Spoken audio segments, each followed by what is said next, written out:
our focus. The 5G spectrum auction was held today. A total of 72 gigahertz of airwaves is up for bidding. Four telecom giants, Reliance Jio, Bharti Airtel, Vodafone Idea and Adani data networks are bidding in the spectrum. The spectrum is valued at 4.3 lakh crore rupees.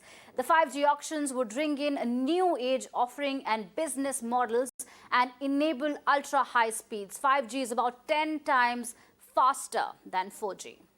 All right, for more on this, I'm joined by my colleague Avni on the broadcast. Avni, thank you for joining us. You know, the 80s and 90s kid would remember the internet as a dial-up connection, and now we've come to a stage where the auctions for the 5G spectrum is taking place. For the benefit of our viewers, could you take us through this spectrum bidding, which is India's biggest spectrum auction? What really happened today and who are the key contenders?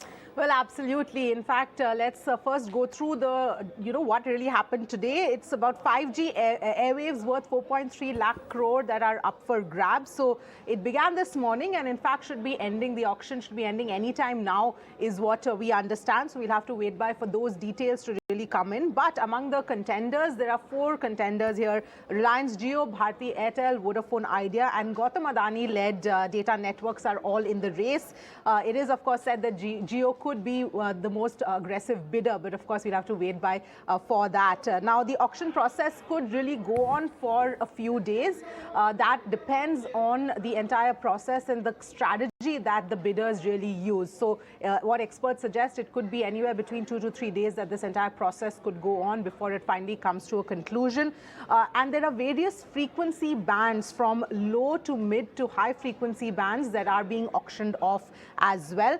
The actual spectrum allocation will then happen in August, and the first phase of 5G will be rolled out in, the first phase will be a rollout in some of the major cities. Revenue collection for the government could be anywhere around 1 lakh crore is what we understand. Right. Avni, for the benefit of our viewers, could you help us understand how this 5G technology will revolutionize our lives, the kind of impact that it will have in everything, right from our daily lives to healthcare and other important sectors?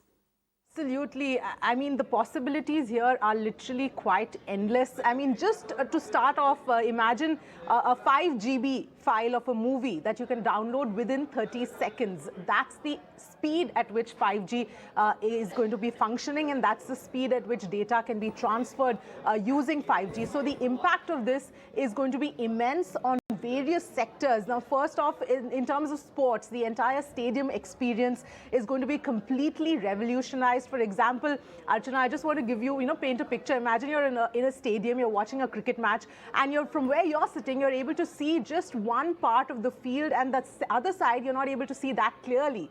Now, what will happen? You'll have your 5G device. So if you want to see what's happening in the other part of the field, you'll be able to see it, in real time. So while you're in the stadium, you'll actually be able to see every part of the stadium. If you want to see what the bowler is doing in a close-up fashion while he's doing it, you'll be able to see that. So it's going to completely revolutionize the entire, stadium experience. No more binoculars, so to speak.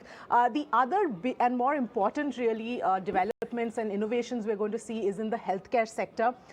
Imagine we've seen in COVID what's happened with regard to remote healthcare, remote patient care. Again, that's going to be completely revolutionized. It's going to become much easier to transfer huge amounts of data in real time. So again, a very quick example, if you're getting a scan in a hospital in one location and your doctor is sitting in another location, while you're getting that scan, that image will be simultaneously uploaded to the doctor's device while it's happening. So there is going to be no lag in terms of the doctor actually receiving the information in real time. So that's just one tiny example. It opens up a whole new wave of, what it can do for the healthcare sector.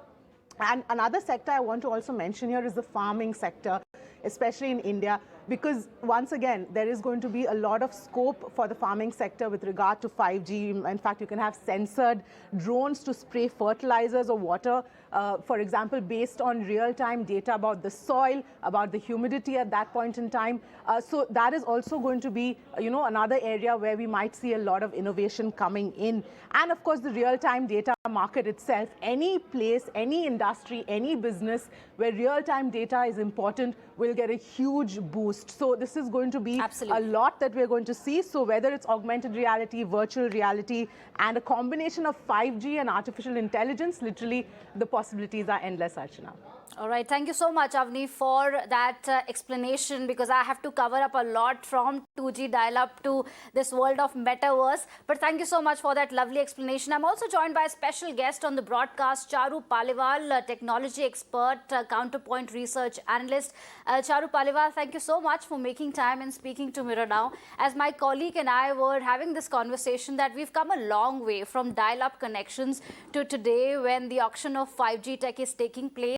How do you view this development? What kind of impact is it going to have on our lives? Sure. Thanks, Archana, for inviting me.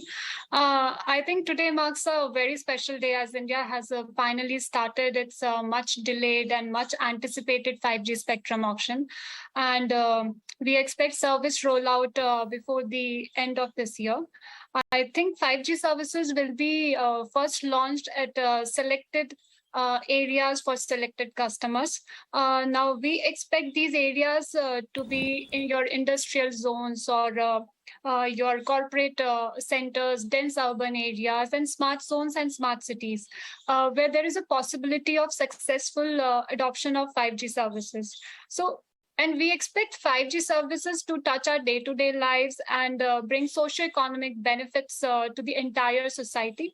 It is expected to offer 10x speeds when compared to 4G, which will bring in operational efficiencies and in your business environment, as well as enhance the consumer experience of various services and applications. In terms of use cases, 5G promises to transfer data in a real-time basis or almost in a real-time basis, which means some use cases that were earlier in theory today can now be seen in real life, or as well as some use cases that have already been existing from some time will further improve in terms of consumer experience. So in simple and broader term, I'll say 5G will improve the services and it will take them to a better level or a top-notch level. Your colleague has already discussed some expected use cases. I'll say manufacturing, healthcare, education, and of course, agriculture as well will be benefited from 5G services. We can expect real-time monitoring, things like drone monitoring or remote services that can take place. But we also need to keep in mind certain use cases that are relevant for a Western world. They need to first trial or tested in domestic environment before the live or the commercial rollout in 5G in India. So, okay. And some cases, in some cases, it will also be beneficial for operators as it will bring efficiency in terms of spectrum uses as data traffic is expanding day by day, and it will also be beneficial for operators to manage the data demand. Absolutely. Yes, Charu, I was going to ask you about that only. The competition that we see, whether it's the giants like Airtel, the Adanis and Vodafone Idea, in terms of the industry, in terms of the competition that will take place, do you think it's a healthy competition and good for the telecom industry that's suffering already? Do you think this bidding will sort of enable a healthy competition now?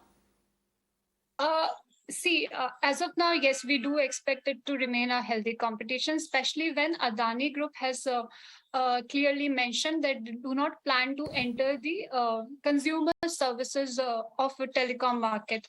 Had it been a different scenario when Adani was entering consumer services, then it could have been a different ballgame altogether. We could have, or we might have seen the same what happened after Jio entered. There was a very, very intense competition. We have also seen how the number of players, we had more than 15 telecom players in India, which has now reduced to mainly the three main leading players. So at this stage, we expect operators to bid mainly for 5G services in terms of enterprise segment, and also gradually roll out 5G services for consumers in a staggered manner. All right. So, Yeah. yeah. All right. Thank you so much, Charu, for making time and helping us understand the nuances of the 5G technology and the kind of impact it will have on us. So we'll have to wait and watch what happens tomorrow, because I think the bidding will take place tomorrow as well. But the updates that we are getting is that no aggressive bidding today, and all eyes are on that extremely fast download speed and the impact that it's going to have on people. We are looking forward to that.